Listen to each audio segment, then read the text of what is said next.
Raju મેકવાનની YouTube ચેનલમાં આપ સૌનું હાર્દિક સ્વાગત છે। વિદ્યાર્થી મિત્રો, આજે આપણે શીખી રહ્યા છીએ ધોરણ 12 ની અંદર કાવ્ય 5 રામબાણ। એ પાઠમાં આ કાવ્યમાંથી આ પદ અથવા તો આ ભજનમાંથી બોર્ડની અંદર કેવા પ્રકારના પ્રશ્ન પૂછાઈ શકાય, એક માર્ક્સના અને વિસ્તારથી સમજાવો પ્રશ્ન કેવી રીતે પૂછી શકાય, સાથે સાથે આ પાઠમાંથી વ્યાકરણ કેવી રીતે પૂછી શકાય એની આપણે આ વિડિયોની ચર્ચા કરવાના છીએ। આ વિડિયો વિદ્યાર્થી મિત્રો તમે શરૂઆતથી અંત સુધી જોતા રહેશો તો માનું છું કે તમારે વાંચવાની જરૂર નહીં પડે। માત્ર ને માત્ર તમે ધ્યાન રાખી અને આ વિડિયો સાંભળશો તો તમને મોટાભાગની બાબતો જે આ કાવ્યમાંથી પૂછી શકાય એની આપણે આ વિડિયોમાં ચર્ચા કરવાના છીએ। તો હું જ્યારે તમને ખાસ એક બાબત જણાવવા માંગુ છું કે જ્યારે હું આ રીતે કોઈ પાઠ કે કવિતાનો વિડિયો બનાવતો હોઉં ત્યારે તમે જોઈ શકો છો કે હું સૌપ્રથમ કાવ્યનો નંબર એટલે પાઠનું નામ લખું છું, ત્યારબાદ સર્જક અને ત્યારબાદ એનો સાહિત્ય પ્રકાર।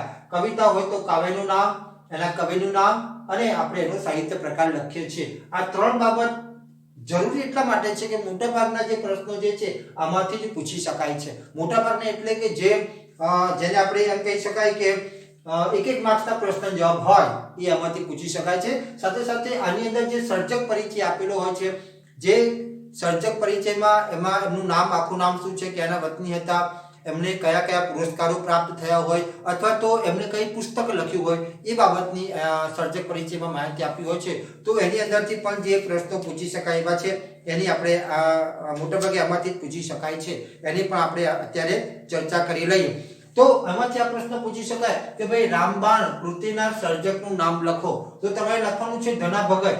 ત્યારે એમ પણ પૂછી શકાય કે આપના પાઠ્યપુસ્તકમાં ધના ભગતે કઈ કૃતિની રચના કરી છે, તો કઈ કૃતિ સમાવિષ્ટ છે, તો રામબાણ। એમ પણ પૂછી શકાય કે રામબાણ કૃતિનો સાહિત્ય પ્રકાર લખો, તો તમે પદ અથવા તો ભજન એવું લખી શકો। એમ પણ પૂછી શકાય કે ધના ભગતનું આખું નામ શું હતું, આ ખાસ યાદ રાખજો। ધના ભગતનું આખું નામ ધના કેશવ કાકડિયા, યાદ રાખજો, બોર્ડમાં પૂછી શકાય એવું છે। ધના ભગતનું આખું નામ છે ધના કેશવ કાકડિયા। એમ પણ પ્રશ્ન પૂછાય કે ધના ભગત આશરે કઈ સદીમાં થઈ ગયા, તો ધના ભગત આશરે 18મી સદીમાં થઈ ગયા। પછી કે ધના ભગતની સમાધિ ક્યાં આવેલી છે, તો ધના ભગતની સમાધિ ભાવનગર જિલ્લાના ધોળા મુકામે આવેલી છે। એમ પણ પ્રશ્ન પૂછી શકાય કે ધના ભગતની કઈ કૃતિ તમારા પાઠ્યપુસ્તકમાં છે, તો રામબાણ। આ રીતે કોઈ પણ રીતે પ્રશ્ન પૂછાય તો તમને વિદ્યાર્થી મિત્રો ખાસ સાંભળવા જોઈએ। હવે આપણે આ પાઠમાંથી બીજા એક માર્ક્સના પ્રશ્ન જે કેવી રીતે પૂછી શકાય એની પણ ચર્ચા કરી લઈએ। તો રામબાણ શબ્દનો અર્થ સમજાવો। આ જે કાવ્યનું નામ છે એમાં પૂછી શકાય કે રામબાણ શબ્દનો અર્થ સમજાવો, તો રામબાણ એટલે પ્રભુની ભક્તિ રૂપી બાણ। યાદ રાખજો, રામબાણ એટલે પ્રભુની ભક્તિ રૂપી બાણ, જે ભક્તને પ્રભુની ભક્તિમાં લીન કરી દે છે, તલ્લીન કરી દે છે। મૂર્ખ મનમાં શું જાણતો નથી, તો મૂર્ખ મનમાં પ્રભુ ભક્તિનો આનંદ કેવો હોય તે જાણતો નથી। વેદવાણીમાંથી શી હકીકત પ્રાપ્ત થાય છે, તો વેદવાણીમાંથી એ હકીકત પ્રાપ્ત થાય છે કે ધ્રુવ, પ્રહલાદ અને સુખદેવ એમની માતાના ઉદરમાં હતા ત્યારથી જ પ્રભુ ભક્તિમાં લીન થયા હતા। ધના ભગત હૃદયમાં શ્રી ધારણા બાંધે છે, તો ધના ભગત હૃદયમાં ધારણા બાંધે છે કે જેવો પ્રભુ ભક્તિ માટે જીવે છે એવા અનેક સંતોનો પ્રભુએ ઉદ્ધાર કર્યો છે। પરમાત્માએ કોનો ઉદ્ધાર કર્યો છે, તો પરમાત્માએ ધ્રુવ, પ્રહલાદ જેવા સાચા ભક્તોનો ઉદ્ધાર કર્યો છે। રામબાણ કોને વાગ્યા છે, તો રામબાણ ધ્રુવ અને પ્રહલાદને વાગ્યા છે। વેદ વચન શાનું પ્રમાણ છે, આ ખાસ યાદ રાખજો, પૂછી શકાય એવો પ્રશ્ન છે કે વેદ વચન શાનું પ્રમાણ છે, તો વેદ વચન એ ધ્રુવ, પ્રહલાદ અને સુખજીવને રામબાણ વાગ્યા એનું પ્રમાણ છે। હરિ કયા રાજાનું મન હરવા આવ્યા હતા, તો હરિ મોરધ્વજ, યાદ રાખજો, હરિ મોરધ્વજ રાજાનું મન હરવા આવ્યા હતા। મયુરધ્વજ રાજાના હાથમાંથી કોણે કરવત તાણવાનો પ્રયત્ન કર્યો, તો મયુરધ્વજ રાજાના પત્ની અને પુત્રે રાજાના હાથમાંથી કરવત તાણવાનો પ્રયત્ન કર્યો। ગુસ્સે ભરાયેલા રાણાજીએ કોના પર તલવાર ઉગામી, એકદમ સરળ પ્રશ્ન છે કે ગુસ્સે ભરાયેલા રાણાજીએ મીરાબાઈ ઉપર તલવાર ઉગામી હતી। તો આ રીતે એક માર્ક્સના પ્રશ્ન પૂછી શકાય, તો તમારે યાદ રાખવાના છે। હવે આની અંદરથી કદાચ 2 માર્ક્સના પ્રશ્ન પૂછી શકાય તો એ આ રીતના પૂછી શકાય, હરિ શા માટે આવ્યા, એમને શું જોયું। તો હરિ મયુરધ્વજ રાજાનું મન હરી લેવા માટે બ્રાહ્મણ વેશે આવ્યા હતા. તેમણે રાજાની દક્ષિણાંગ કસોટી રૂપે માંગ્યું. પડની પણ રાહ જોયા વિના મયુરધ્વજે પોતાના મસ્તક પર કરવત મૂકી હરિએ આ દ્રશ્ય જોયું ને એની ભક્તિથી પ્રસન્ન થઈ ગયા. બીજો પ્રશ્ન પૂછી શકાય કે મીરાબાઈ ઉપર રાણાજીએ શા માટે ક્રોધ કર્યો? તો મીરાબાઈ કૃષ્ણ ભક્તિમાં લીન હતા. તેઓ રાજરાણી હોવા છતાં મહેલમાં સાધુઓને બોલાવતા અને તેમની સાથે બેસી શ્રી કૃષ્ણના ભજનો ગાતા. રાણાજીએ મીરાબાઈની આ પ્રવૃત્તિ પસંદ નહોતી અને મીરાબાઈ કૃષ્ણ ભક્તિ છોડે તેમ નહોતા. આથી મીરાબાઈ ઉપર રાણાજીએ ક્રોધ કર્યો. મીરાબાઈએ શ્રી કૃષ્ણનો સી રીતે ઉગાર્યા? આ પ્રશ્ન પૂછી શકાય એવો છે કે મીરાબાઈને શ્રી કૃષ્ણએ કેવી રીતે બચાવ્યા અથવા તો ઉગાર્યા? તો મીરાબાઈ કૃષ્ણમય થઈ ગયા હતા. રાણાજીને પસંદ નહોતું. આથી ક્રોધમાં આવી રાણાજીએ મીરાબાઈ સામે ઝેરનો પ્યાલો ધર્યો અને તેમને એ ઝેર પી જવા કહ્યું. મીરાબાઈ કૃષ્ણનું નામ લઈ પીવા ગયા ત્યારે શ્રી કૃષ્ણએ ઝેરનું અમૃત બનાવી દીધું. આમ શ્રી કૃષ્ણએ મીરાબાઈની ભક્તિથી પ્રસન્ન થઈ તેમની રક્ષા કરી. શ્રી કૃષ્ણએ કોની હુંડી સ્વીકારી હતી અને શી રીતે? તો શ્રી કૃષ્ણએ નરસિંહ મહેતાની હુંડી સ્વીકારી હતી. એવું કહેવાય છે કે નરસિંહ મહેતાએ સામરસાના શેઠને નામે યાત્રાળુઓને હુંડી લખી આપી હતી. શ્રી કૃષ્ણએ નરસિંહ મહેતાની લાજ રાખવા સામરસા શેઠનું રૂપ ધારણ કરી હુંડી સ્વીકારી હતી. તો આ રીતે પ્રશ્ન પૂછી શકાય. હવે વિસ્તારથી સમજાવો. જે પ્રશ્ન જે પૂછી શકાય એ આ કાવ્યમાંથી બે જ પ્રશ્ન પૂછી શકાય એવા છે. મોટાભાગે પરીક્ષામાં પ્રશ્ન પૂછી શકાય તો એને કેવી રીતે લખી શકાય એની પણ આપણે એની સાથે સાથે ચર્ચા કરી લઈએ. તો જ્યારે આપણે વિસ્તારથી પ્રશ્ન જવાબ લખતા હોઈએ ત્યારે સૌપ્રથમ આપણે કાવ્યનું નામ, એના સર્જક અને સાહિત્ય પ્રકાર આ લખવું ફરજિયાત છે. યાદ રાખજો. આ ત્રણ બાબત લખીને તમારે જવાબ લખવાનો છે. હવે જ્યારે અહીંયા પ્રશ્ન છે કે રામબાણ કોને કોને વાગ્યા છે તેની શી અસર થઈ? તો મેં તમને અગાઉ જણાવ્યું તેમ આ ત્રણ તો લખવાનું છે આપણે. અને આપણે આપણી મૌલિકતા લાવવા માટે આપણે બીજા કોટેશન, અહીંયા પદ છે, ભજન છે, તો એને અનુરૂપ પણ તમે તમારું બીજું કોટેશન કે કોઈ તમને લાગે કે આ પંક્તિ જે છે એ આ પદને અનુરૂપ છે તો તમે મૂકી શકો. એનાથી શું થાય કે તમારી મૌલિકતા અલગ તરી આવે. તો અહીંયા આપણે જોઈ શકીએ છીએ આપણે એક ભજન છે જે હમણાં WhatsApp પર ઘણી વખત આવ્યું હતું કે મને મુક્તિ મળે કે ન મળે ભક્તિ તમારી કરવી છે, મારી કાયા રહે ન રહે ભક્તિ તમારી કરવી છે. આ તમે કોટેશન લખીને તમે જવાબ લખો તો માનું છું કે તમને પૂરેપૂરા માર્ક્સ મળે અને તમારું છાપ અલગ પડે કે આ વિદ્યાર્થીએ પોતાની મૌલિકતાથી જવાબ લખ્યો છે. હા, તમારે એની માટે બીજું કોઈ સંદર્ભ પુસ્તકનો સહારો લેવો પડે છે વાંધો નહીં, પણ એમાં તમારી મૌલિકતા હોવી જોઈએ. બરાબર. કોઈ જગ્યાએ આ રીતે સર્જકનું નામ, સાહિત્ય પ્રકાર અને કર્તા કૃતિને સાહિત્ય પ્રકાર લખેલા હોતા નથી, પણ તમે જ્યારે વિસ્તારથી સમજાવો, પ્રશ્ન જવાબ લખો ત્યારે આ બાબત લખવી ફરજિયાત છે. હવે આ પ્રશ્નની અંદર આ ત્રણ લખ્યા પછી આપણે આ પંક્તિ લખી શકો. મને મુક્તિ મળે કે ન મળે ભક્તિ તમારી કરવી છે, મારી કાયા રહે કે ન રહે ભક્તિ તમારી કરવી છે.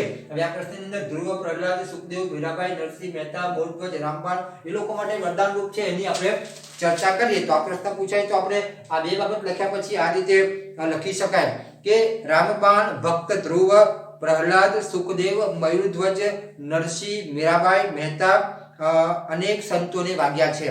તેના પરિણામે આ સૌનું જીવન પ્રભુ ભક્તિમાં લીન થઈ ગયું. તેમને બાણની વેદના અસહ્ય નથી લાગી, પણ તેમને મન એ તો ઈશ્વર સાથેના જોડાણની સંવેદનાની અનુભૂતિ છે. એ ભક્તોને આ રામબાણની વેદનાની પીડા સહેવી પડી નથી. તેમને માટે આ એક વરદાન રૂપ છે. ધ્રુવે સાચા હૃદયથી ઈશ્વરની ભક્તિ કરી. ભગવાને સ્વયં એને પોતાના ખોળામાં બેસાડ્યો. પિતા હિરણ્યકશ્યપની સામે લડનાર પ્રહલાદના માથા ઉપર ભગવાનના 4 હાથ હતા. સુખદેવજીને માતાના ગર્ભમાંથી જ આત્મજ્ઞાન થયેલું. મયુરધ્વજે ભક્તિ ખાતર માથે કરવત મૂકી ઈશ્વર કૃપા પ્રાપ્ત કરી. મીરાબાઈને મળેલું વિષ ભગવાને પીધું. નરસિંહ મહેતાની હુંડી ભગવાને સામરસા બનીને સ્વીકારી. આમ આ ભક્તોએ પોતાનો જીવન પરમાત્મામાં, ઈશ્વરમાં ઓળઘોળ કરી દીધું, લીન કરી દીધું, તલ્લીન કરી દીધું, અર્થાત સમર્પિત કરી દીધું. આથી પરમાત્મા પણ ભક્તોની ભક્તિથી પ્રસન્ન થઈ એમને ખરે સમયે એમના કાર્યો કરવા માટે એમને મદદ કરવા માટે આવે છે. તો આ રીતે તમારે જવાબ લખવાનો છે. તો માનું છું કે તમને પૂરેપૂરા માર્ક્સ મળે. આની આ કાવ્યમાંથી પણ બીજો પ્રશ્ન આ રીતે પૂછી શકાય કે રામબાણ પદનો મર્મ તમારા શબ્દોમાં લખો. બરાબર, રામબાણ પદનો મર્મ તમારા શબ્દોમાં લખો. તો મેં લખ્યું છે મોતી, મરજીઓ અને મહેરામણ. આ લખી શકાય. આ તમને યાદ રહે તો અતિ ઉત્તમ છે. નહીં યાદ રહે તો આ રીતે તમે કૃતિ કરતા લખો, અથવા તમે કરતા કૃતિ સાહિત્ય પુનઃસ્થાને તમે આમ ડિઝાઇન પાડી દો તો પણ વાંધો નહીં. પણ મોતી એટલે જેને આપણે કહીએ કૃતિનું નામ, તો રામબાણ. મરજીઓ એટલે આપણે જે મરજીઓ કોને કહેવાય કે જે દરિયામાંથી મોતી લાવે તે. બરાબર, તો મરજીઓ એટલે આપણે સર્જક માનીએ છીએ, તો ધના ભગત. અને મહેરામણ તો આખા સમુદ્ર. બરાબર, તો ભજન સાહિત્યની અંદર પદ સાહિત્ય બધા પદોમાંથી આ એક પદ પસંદ કર્યું છે એટલે મહેરામણ એટલે સાગર. તો અહીંયા આ રીતે લખ્યું છે મોતી, મરજીઓ અને મહેરામણ. આ રીતે તમે લખો તો તમારી આગવી છાપ પડે, એમાં તમારી મૌલિકતા છતી થાય. તો હવે માનો કે આનો જવાબ લખવાનો હોય તો તમે લખી શકો કે ભક્તિ કરવાથી મન રહે રાજી, ભક્તિ કરવાથી મન રહે રાજી, જાણે દિલમાં કુપર ફૂટે રે તાજી. આ રીતે તમે પંક્તિ લખો અને પછી તમે તમારો જવાબ લખો તો એમાં તમારી મૌલિકતા છતી થાય છે અને તમે આની અંદર પૂરેપૂરા માર્ક્સ મેળવી શકો. ત્યારબાદ હવે આપણે જે લખવાનું છે આપણે જોઈએ કે સાચા હૃદયથી જે પરમાત્માની ભક્તિ કરે છે તે પરમાત્મામાં લીન થઈ જાય છે, તલ્લીન થઈ જાય છે. ભક્તિ રસથી પરમ તત્વ સાથેની અનુભૂતિ થાય છે. તેમને રામના બાણ વાગ્યા છે, પ્રભુના બાણ વાગ્યા છે, પણ તેમને કદી એ બાણની વેદના થતી નથી. આ તો તેમને મન એક વરદાન છે. સાચા ભક્તે પોતાનું જીવન પરમાત્મામાં ઓળઘોળ કરી દીધું હોય છે, તેમને સમર્પિત કરી દીધું હોય છે. પરમાત્મા એ જ તેમનું સર્વસ્વ છે. સત્યરૂપ ઈશ્વરને શરણે જવાથી ખુદ પરમાત્મા ભક્તનું કલ્યાણ કરે છે. તેમના જીવનમાં પરમાત્મા સિવાય અન્યનું કોઈ સ્થાન નથી. સાચા ભક્તની આવી નિસ્વાર્થ પ્રેમ ભક્તિથી પરમાત્મા પ્રસન્ન થાય છે. તેમના જીવનમાં કોઈ સંઘર્ષ આવે કે કપરો કાળ આવે ત્યારે પરમાત્મા તેમની વહારે જાય છે, તેમને મદદ કરે છે, તેમની રક્ષા કરે છે, તેમને ઉગારે છે, તેમનો ઉદ્ધાર કરે છે. આ જ રામબાણ પદનું મુખ્ય મર્મ છે. તો વિદ્યાર્થી મિત્રો તમે આ રીતે જવાબ લખો તો માનું છું કે તમને પૂરેપૂરા માર્ક્સ મળે. ફરી તમને ખાસ યાદ દેવડાવી દઉં કે તમારે પાઠનું નામ, લેખકનું નામ ને સાહિત્ય પ્રકાર, જો પાઠનો પ્રશ્ન હોય અથવા તો કાવ્યનો પ્રશ્ન હોય તો કાવ્યનું નામ અને સાહિત્ય પ્રકાર અવશ્ય લખવું છે. આ રીતે તમે કોટેશન મૂકી શકો. તમે પ્રશ્ન તમારી મૌલિકતામાં આવી શકે ને તમે જ્યારે જવાબ લખો ત્યારે એને તમારે તમારી ભાષામાં લખો અને સ્વચ્છ અક્ષરે ચકચાક વગર, જોડેલી ભૂલ વગર તમે જવાબ લખો તો માનું છું કે તમને વિસ્તારથી સમજાવો પ્રશ્ન જવાબમાં પૂરેપૂરા માર્ક્સ મળી શકે. હવે આની અંદરથી આપણે કયા વ્યાકરણની બાબતો જે છે જરા જોઈ લઈએ. તો સૌપ્રથમ આમાં સમાનાર્થી શબ્દો આવે છે, જોઈ લઈએ. મૂરખ, ગમાર, પામર, મસ્તક, શિર, શીશ, અમૃત, અમી, સુધા. યાદ રાખજો, અમૃત, અમી, સુધા. બાણ, સર અને તીર. આ ખાસ યાદ રાખજો, સર શબ્દ નવો છે. બાણ, સર અને તીર. કાળ, સમય અને વખત. બીજો જોઈ લઈએ.